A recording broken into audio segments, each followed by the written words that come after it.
ಅವ್ರು ಮಾಡಿದ್ದೇ ಕರೆಕ್ಟ್. ಇಂದು ಈ ಕಂಪ್ಯೂಟರ್ ಯುಗದಲ್ಲಿ ನಮ್ಮಂತ ನೀಚಕರು ಭಯವಾಗಿ ಹೋರಾಡಬಾರಕ್ಕೆ ಅಂಥವರ ಬಲಿದಾನ ಈ ದೇಶಕ್ಕೆ ಅವಶ್ಯವೇ ಬೇಕಿತ್ತು. ಈಗ ಅದು ಆಗಿದೆ. ಇನ್ನು ಮುಂದೆ ಉಳಿದಿರುವುದು ನಮ್ಮಂತ ಬಡ ಪುಣ್ಯಗಳ ರಕ್ತ ಇರುವುದೊಂದೇ.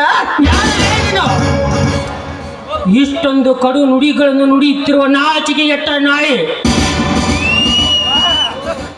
ಓಹೋ, ನನ್ನ ಪಾಲಿನ ಪರಮಶಾಸ್ತ್ರ ಪ್ರತಾಪ್. ಅದೇ ಪ್ರತಾಪ್. ಬಟ್ ಈಗ ಬರೇ ಪ್ರತಾಪ್ ಅಲ್ಲ, ಇಡೀ ರಾಜ್ಯವನ್ನೇ ನನ್ನ ಕಪಿ ಮುಚ್ಚಲಿಟ್ಟುಕೊಂಡು ನಿಮ್ಮಂತ ಬಡ ಕುಣ್ಯಗಳ ಆಟವಾಡುತ್ತಿರುವ ರಾಜಕೀಯ ಪ್ರತಾಪ್ ಹೆಚ್ಚೆಗೂ ಸಾವಿರಾರು ಪುಡಿ ರೌಡಿಗಳ ದಂಡನ್ನು ಕಟ್ಟಿ ರಾಜ್ಯವನ್ನು ಆಳುತ್ತಿರುವ ದೊಡ್ಡ ಕ್ರಿಮಿನಲ್ ಪ್ರತಾಪ್. ಪ್ರತಾಪ್, ಅಧಿಕಾರ ಕೈಯಲ್ಲಿದೆ ಎಂದು ಆಯ ತಪ್ಪಿ ಮಾತನಾಡಿದರೆ ಯಾವ ಕೈಗಳಿಂದ ಮತ ನೀಡಿದರೋ ಅದೇ ಕೈಗಳಿಂದ ತಪ್ಪನೆಯ ಹೊಡೆತ ತಿನ್ನಬೇಕಾಗುತ್ತದೆ. ನೀನಿನ್ನು ಬಿಸಿ ರಕ್ತದ ಎಳೆ ಕೂಸು. ಈ ಅಧಿಕಾರದ ಬಗ್ಗೆ ನಿನಗಿನ್ನೂ ಗೊತ್ತಿಲ್ಲ. ಸಾಕಷ್ಟು ವಿದ್ಯೆ ಕಲಿತು ಅಲ್ಲಿ ದಾಡಿದ್ರು, ಕೆಲಸ ಸಿಕ್ಕಿಲ್ಲವೆಂದು ಕುಡಿದು ಬೀದಿ ತಿರುವುದಕ್ಕಿಂತ ಸುಮ್ಮನೆ ಹೆಚ್ಚಿಗೆ ಮಾತನಾಡಿದ ನನ್ನ ಮಾತಿಗೆ ಒಪ್ಪಿ ನನ್ನ ಮನೆ ಕಾಯುವ ನಾಯಿ ನೀನಾದರೆ ಸರ್ಕಾರ ಕೊಡುವ ಸಂಬಳಕ್ಕಿಂತ ಹತ್ತು ಪಟ್ಟು ಸಂಬಳ ನಾನು ಕೊಡುತ್ತೇನೆ. ದೇಶದ್ರೋಹಿ ಪ್ರತಾಪ್, ಶಾಂತಿಯ ಸಂಕೇತವಾಗಿ ನಮ್ಮ ಕಾನೂನು ಕೊಟ್ಟ ಬಿಳಿ ಬಟ್ಟೆ ತೊಟ್ಟ ತಕ್ಷಣವೇ ಬಾಯಿ ಹೊಲಸು ಮಾಡಿಕೊಳ್ಳುವ ನಿಮ್ಮಂತ ದುಷ್ಟ ರಾಜಕಾರಣಿಗಳ ಅಟ್ಟಹಾಸವನ್ನು ಮೆಟ್ಟಿ ಮೆರೆಯಲೆಂದು ದುಷ್ಟ ಎತ್ತ ನಿತ್ಯ ಬಂದ ಕೆರಳಿದ ಸಿಂಹ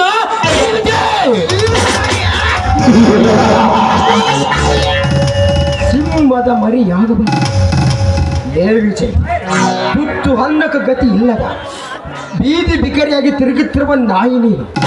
ನಿನ್ನಂತ ನಾಯಿಗೆ ಏನು ಗೊತ್ತು ಈ ಪ್ರತಾಪನ ಚಾಣಕ್ಷತನ? ವಿಜಯ್, ಇದುವರೆಗೂ ನನಗೆ ಎದುರಾಗಿ ಯಾರು ನಿಂತಿಲ್ಲ.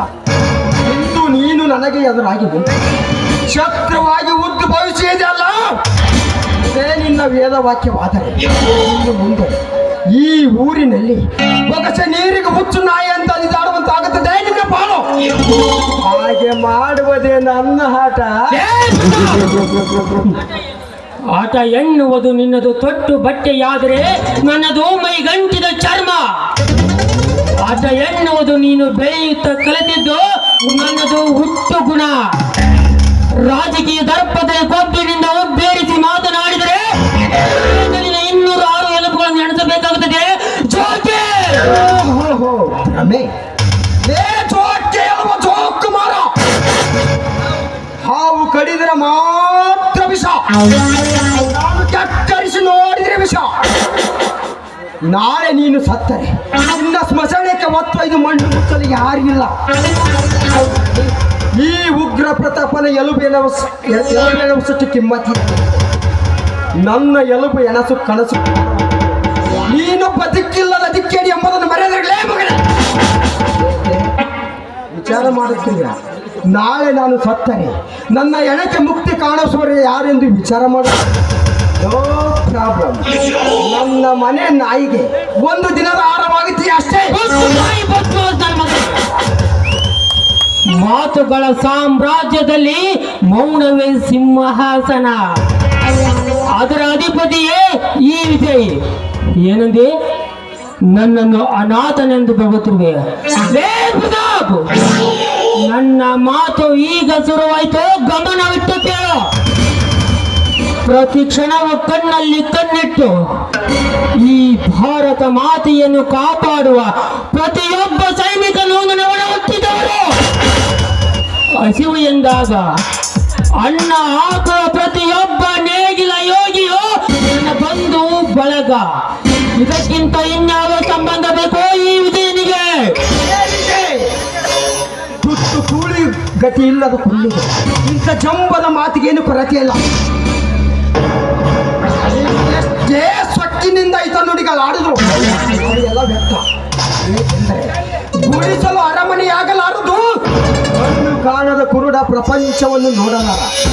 ನಿನ್ನಂತ ಅನಾಥ ಪಡಿವಾರದ ಮಾತು ಲಕ್ಷಣ. ಬಂದು ಬಳಗ ಬರಬಹುದ?